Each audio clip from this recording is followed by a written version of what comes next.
Hello, everybody. The Warriors won a hard-fought, well-played Christmas Day game in Phoenix to take over first place in the league. It came down to the wire, and Otto Porter Jr., who up till now has been doing a lot of the dirty work like rebounding and defending and chipping in points here and there, he just went nuts in the last 2 minutes of the game. We're going to have a look at some of these plays. So 2:28 on the clock, Warriors up by 2 points. I don't know if you can tell, but Phoenix is playing a box and one on Steph. So this is the box, except we're missing this corner of the box. This would be a box. The one is here guarding Steph, but you can't just let Draymond just come over here and set a screen on the one.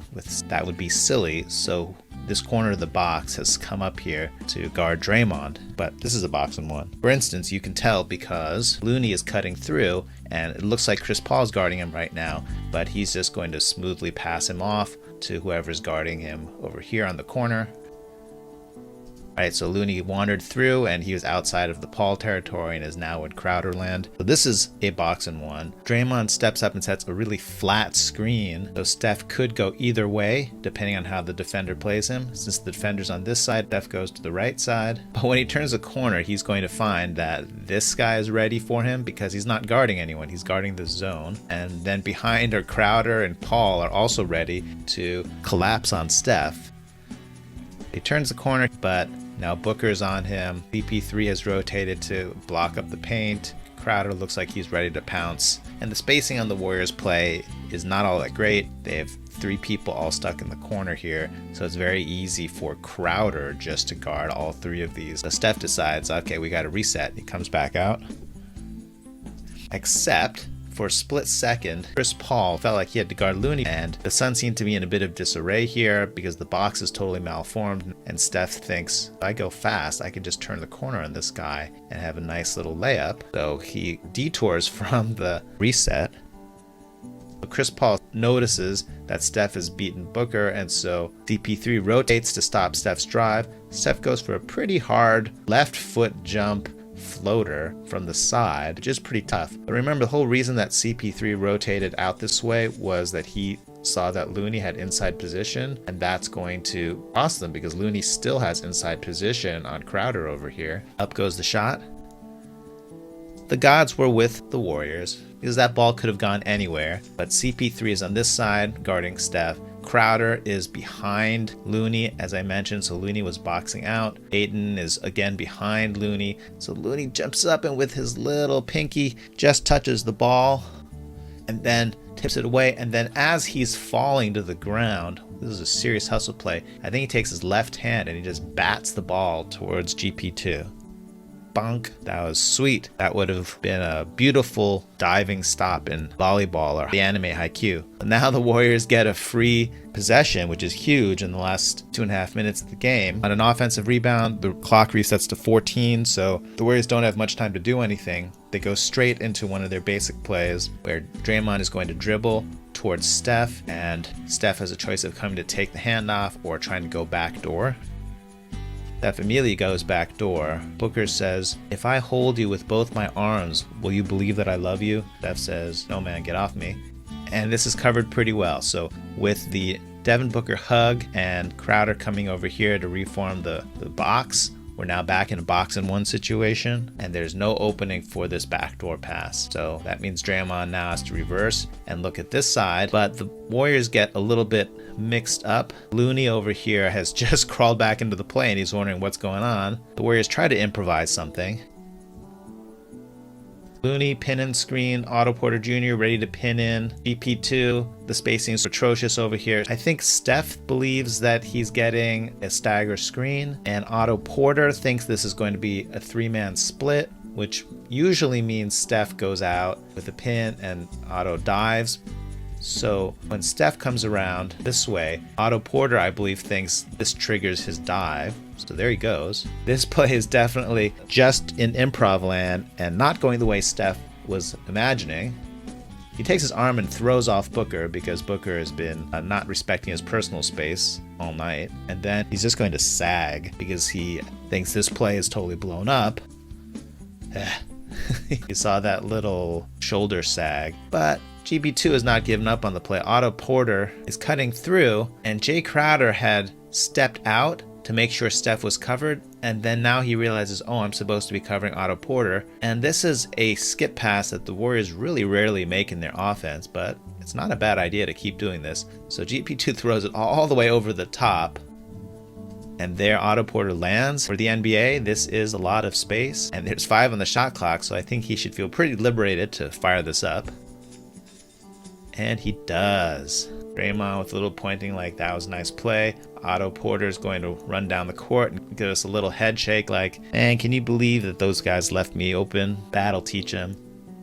There's the little shake, little head shake like, Warriors still need to stop. This is going to turn into a dribble handoff. Booker will take it. So the handoff will turn into one screen. Ayton will set a second screen, so it'll be a stagger screen, which means Phoenix wants Looney at the end here to have to switch out onto Booker, and then Booker can blow by Looney. Looney has popped out here. He's dropped back a little bit. GP2 is harassing Booker from behind. He never gave up. Chris Paul is just being left alone out here, so Draymond's eyeballing it, thinking maybe I have to switch out there, but I'm also wrestling with this huge dude. Now Booker would like to just blow by Looney. If he can get by Looney, then Steph, he can probably finish over Steph because he's bigger than Steph. So Otto Porter Jr. sags off of Jay Crowder to stop this drive entirely. Otto Porter just commits hard to this, and he really gets in the way. Booker that makes the right basketball play, quick pass. Otto Porter tries to intercept, but no go. But then he doesn't give up. As he's landing, he tries to recover. This is a contest. He's got his hand right in Jay Crowder's face. Doesn't foul him, and no basket. Steph tries to orchestrate this play. Usually Draymond will give the ball to Steph, but you can see Steph has got his hand with a stop, don't give it to me sign. More of the no, don't give it to me yet sign. I can see Steph is getting into I'm setting a screen position, so Draymond I believe knows what he's thinking, and then Steph's going to flash his thumb back saying, Otto Porter, you come up and take my screen. There, quick motion but real. Otto Porter's going to come around. Draymond will give the handoff, and he will serve as a virtual screen. So CP3 trying to follow Otto Porter, but Crowder is going to end up switching.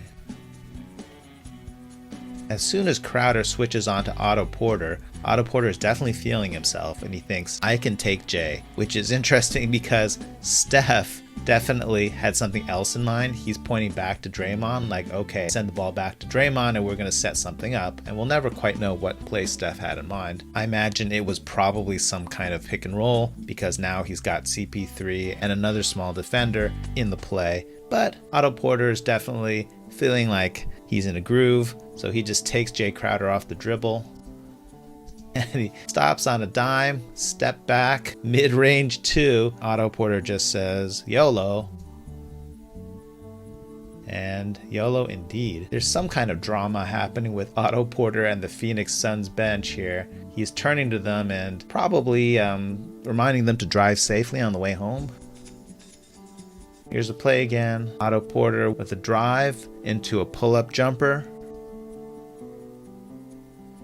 And then as soon as it goes through, he turns to the Phoenix bench and he's looking at them. I don't exactly know what this is about. I heard some speculation that the Phoenix bench had been smack-talking him all game, and so he was giving friendly words of advice. Anyway, he definitely turns to the bench, and then he turns back with a gigantic smile on his face. They're still conversing. The only guy here looking at him is, I think this is Cameron Payne, and they were on the Bulls team together for at least a year. So there might have been some leftover friendly rivalry or unfriendly rivalry. I don't really know the story, but it does kind of look like he and Cam are having some kind of vigorous discussion.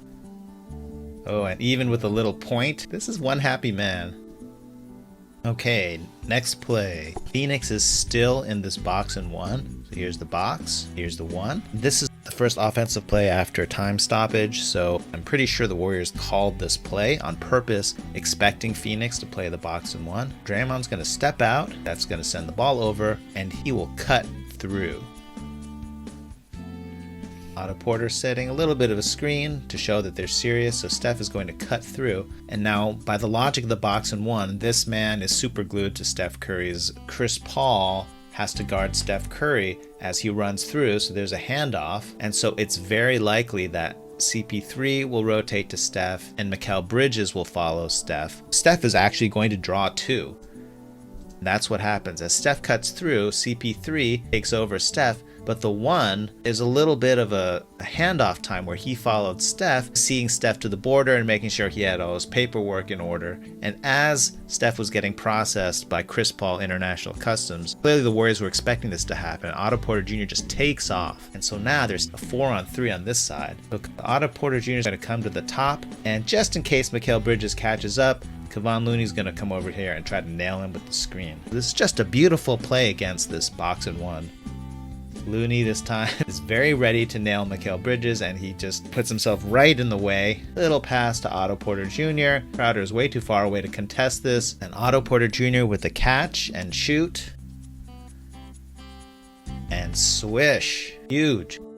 Let's do a quick audit of the 3-point celebrations. We got Doughton, know that he's pretty good at it. He does this European style where he's got the 3 like this. That's acceptable. The new guy, Witherspoon, hard to tell, but I think he's got traditional OK3 happening here like that. I think that's also very good. Now, I'm almost afraid to look. Last time, Nemanja Bjelica was doing this kind of thing. He just had 1 finger up and the thumb down. And I know some of y'all think he was saying, we're number 1. That doesn't fly. After 3-pointer, you have to signal the 3-ness of it somehow. It's just common sense. And I think Nemanja has been practicing. Look, he's got 2 fingers up, 2 fingers down, and the thumb out. So he's going European. I mean, he is European. This is progress. Good job, Nemanja. Whoa, what's happening here? This is Chioza, and he's got like, what is going on here? He's got a thumb. Is this allowed? It looks like he's got 2 fingers down, and he's got the pinky and the index finger and the thumb. I guess that's a 3, but it also looks a lot like I sold my soul to rock and roll or hook 'em horns, or I don't know about this. We're gonna need to study this more. Oh, by the way, Witherspoon definitely got the OK3 going. Apparently they use the same system in the G League Warriors that they use in the big league, so I shouldn't be surprised at all. Good job, Witherspoon, and good job on the defense today.